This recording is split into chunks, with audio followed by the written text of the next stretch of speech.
नाज़रीन, शाह महमूद कुरैशी की बरियत के बाद ये सवाल पैदा हो गया कि क्या वो तहरीक इंसाफ की क़यादत करेंगे। इमरान खान उनको तहरीक इंसाफ में साइड लाइन करने की कोशिश करेंगे।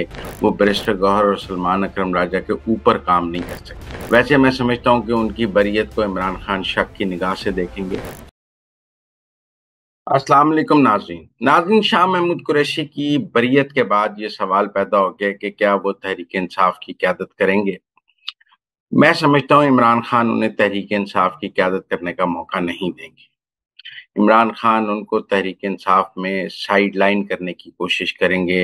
उन्हें वो बैरिस्टर गौहर या सलमान अकरम राजा के ऊपर नहीं आने देंगे, बल्कि वो कहेंगे कि उनको नीचे तहरीक इंसाफ वो बैरिस्टर गौहर, सलमान अकरम राजा के मतहत काम करें।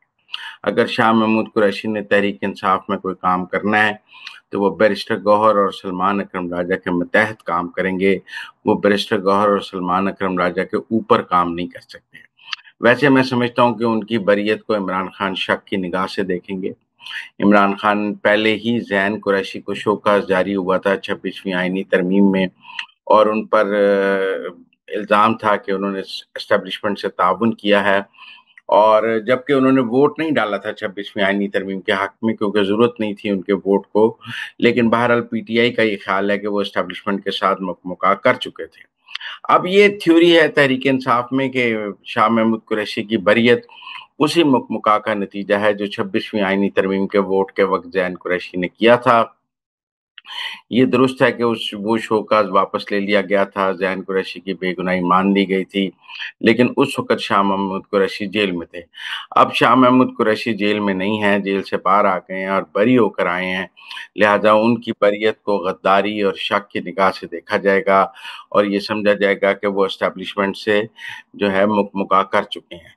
अब चूँकि वो एस्टेब्लिशमेंट से मुकमुका कर चुके हैं, तो उन्हें जो है शक की निगाह से और गद्दारों की फ़हरिस्त में, मुझे लगता है जैसे ही शाह महमूद कुरैशी जेल से बाहर आएँगे और अगर उन्होंने कोई पॉलिटिकल एक्टिविटी की, तो उनको फिर गद्दार डिक्लेयर करने की एक सोशल मीडिया मुहिम शुरू हो जाएगी। अगर तो वो खामोश रहे और उन्होंने पॉलिटिकल एक्टिविटी ना की और वो घर में चौधरी परवेज़ इलाही की तरह बैठे रहे, तो भी उन्हें गद्दार और कहा जाएगा कि वो एक सेटलमेंट की तरह रिहा हुए हैं, और अगर वो कोई एक्टिविटी करना चाहेंगे, तो वो उनको तहरीक इंसाफ करने नहीं देगी। मेरी राय में तहरीक इंसाफ में शाह महमूद कुरैशी के दिन गिने जा चुके हैं। उनके लिए अब वो पोजीशन नहीं है जो पहले थी। उनकी ये सारी जेल कोई कुर्बानी की सूरत में नहीं देखी जाएगी, बल्कि इसका इख्तिताम वो सेटलमेंट की सूरत में देखेंगे। इसीलिए आपको आजकल जावेद हाशमी बहुत मुतहरक नज़र आ रहे हैं।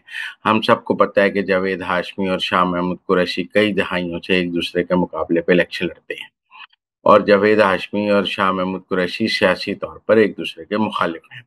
मुझे ऐसा लग रहा है कि जावेद हाशमी को ये नज़र आ रहा है कि शाह महमूद कुरैशी का तहरीक इंसाफ के साथ सफ़र ख़त्म या महदूद होता जा रहा है। इसलिए उनको नज़र आ रहा है कि अगले इलेक्शन में जावेद हाशमी अपनी बेटी या दामाद के लिए पीटीआई का टिकट ले सकते हैं और शाह महमूद पर उनको तरजीह दी जाएगी। इसीलिए हमें जैसे-जैसे शाह महमूद कुरैशी या ज़ैन कुरैशी के ऊपर शक बढ़ता गया, वैसे-वैसे जावेद हाशमी के दिल में इमरान खान की मोहब्बत में इज़ाफ़ा नज़र आया, क्योंकि जावेद हाशमी को अपने ख़ानदान के लिए अब वहाँ पे एक जगह नज़र आ रही है। जब तक शाह महमूद कुरैशी मौजूद थे और वो पूरी तरह कंट्रोल में थे, तब तक जावेद हाशमी की तहरीक इंसाफ में कोई जगह नहीं थी, बल्कि उन्हें बुरी तरह निकाल दिया गया था। उनको इबरत का निशान बना दिया गया था तहरीक इंसाफ की जानिब से।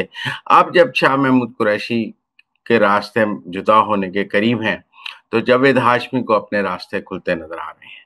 इसलिए जावेद हाशमी हमें बहुत active pro PTI, pro Imran Khan और अडयाला के बाहर नज़र आए, क्योंकि उन्हें नज़र आ रहा था कि शाह महमूद के बाद उनकी जगह बन सकती है। बाकी जहाँ तक 9 मई की सज़ाओं का ताल्लुक है, सज़ाओं का मौसम शुरू हो गया है। इन सज़ाओं के मौसम में आपको क्लाउड बर्स्ट भी नज़र आएगा, मतलब जैसे 22 जुलाई को क्लाउड बर्स्ट था, क्योंकि 2 सज़ाएँ इकट्ठी हो गईं और एक ही दिन में 2 फैसले आ गए। आप इसको कह सकते हैं सज़ाओं का क्लाउड बर्स्ट हो गया, और एक दिन में 2 सज़ाएँ आ गईं, बड़े-बड़े लीडरों को सज़ाएँ हो गईं, वरना इक्का-दुक्का सज़ाएँ अगले 6 हफ़्ते तक सज़ाओं का मौसम मुझे चलता हुआ नज़र आता है।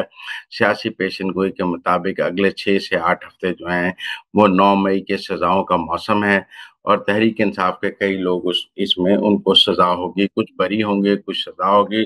جو بری ہوں گے ان کی اپنی جگہ مسائل ہوں گے کہ بریت کے بعد وہ وفاداری کا کیا یقین دلائیں، اور جن کو سزائیں ہوں گی وہ اپنے آگے دیکھیں گے۔